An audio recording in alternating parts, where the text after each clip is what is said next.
ഒന്നാം പാനിപ്പട്ട് യുദ്ധത്തിന്റെ വർഷം ഏതാ? 1526. രണ്ടാം പാനിപ്പട്ട് യുദ്ധത്തിന്റെയോ? രണ്ടാം പാനിപ്പട്ട് യുദ്ധം അല്ലേ? അറിയില്ലേ? 1500. ക്ലൂ വേണോ? ക്ലൂ ഒന്നും വേണ്ട. 1555. തെറ്റാ. മൂന്നാം പാനിപ്പട്ട് യുദ്ധത്തിന്റെ വർഷം ഏതാ? മൂന്നാം പാനിപ്പട്ട് യുദ്ധം അല്ലേ? അല്ല ചേച്ചി, നമുക്ക് ഇതൊക്കെ ഒരു കോഡ് വെച്ച് പഠിച്ചാലോ? നീ ഒന്ന് പോയേ. ക്വിറ്റ് ഇന്ത്യ സമരം നടന്ന വർഷം ഏതാ? ഒരുവിധം എല്ലാ കോമ്പറ്റേറ്റീവ് എക്സാംസിനും കുട്ടികൾ ഇങ്ങനെയാണ് പഠിച്ചു തുടങ്ങാറുള്ളത്. പക്ഷേ UPSCയുടെ പ്രിപ്പറേഷൻ ഇങ്ങനെയല്ല. ഉദാഹരണത്തിന് പാനിപ്പട്ട് ബാറ്റിൽസിനെ പറ്റി പഠിച്ചു തുടങ്ങുന്ന കുട്ടികൾ പൊതുവെ ശ്രദ്ധിക്കാറുള്ള കാര്യങ്ങളെന്ന് പറയുന്നത് എപ്പോഴാണ് യുദ്ധം നടന്നത്, ആരൊക്കെ തമ്മിലാണ് നടന്നത്, ആരാണ് വിജയിച്ചത്, ഇതേപോലത്തെ കുറേ കണിശമായിട്ടുള്ള കുറേ ഫാക്ച്വൽ ആയിട്ടുള്ള കാര്യങ്ങൾക്കാണ് ശ്രദ്ധിക്കാറുള്ളത്. പക്ഷേ UPSCയിലോട്ട് വരുന്ന സമയത്ത് ഇങ്ങനെയുള്ള ചോദ്യങ്ങളൊന്നും ചോദിക്കാറില്ല. ഇപ്പോൾ UPSC തന്നെ മെയിൻസിന് ചോദിച്ചേക്കുന്നൊരു ചോദ്യം നോക്കിക്കഴിഞ്ഞാൽ ഇങ്ങനെയായിരുന്നു അത്. The third battle of Panipat was fought at 1761.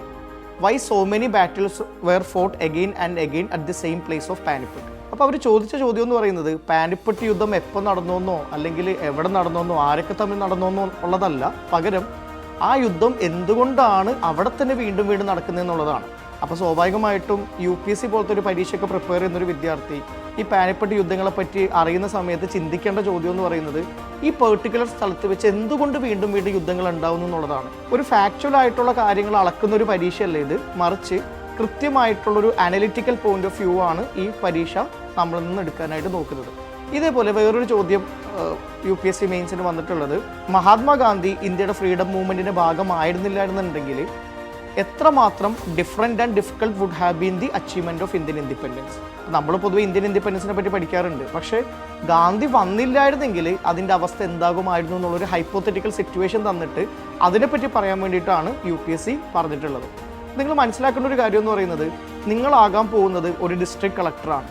അതിന് വേണ്ട രൂപത്തിലുള്ള സ്കിൽ സെറ്റാണ് ഈ പരീക്ഷ ജഡ്ജ് ചെയ്യാറുള്ളത്. അപ്പോൾ അതുകൊണ്ട് തന്നെ എല്ലാ മുൻധാരണകളും മാറ്റുക, ഇതുവരെ പഠിച്ച രീതികൾ, കാണാപ്പാടം പഠിക്കണമെന്നുള്ള ആ ഒരു ചിന്ത, ഇതെല്ലാം മാറ്റിയിട്ട് പുതിയൊരു മൈൻഡ് സെറ്റായിട്ട് വേണം നിങ്ങൾ UPSCയുടെ പ്രിപ്പറേഷൻ തുടങ്ങാനായിട്ട്.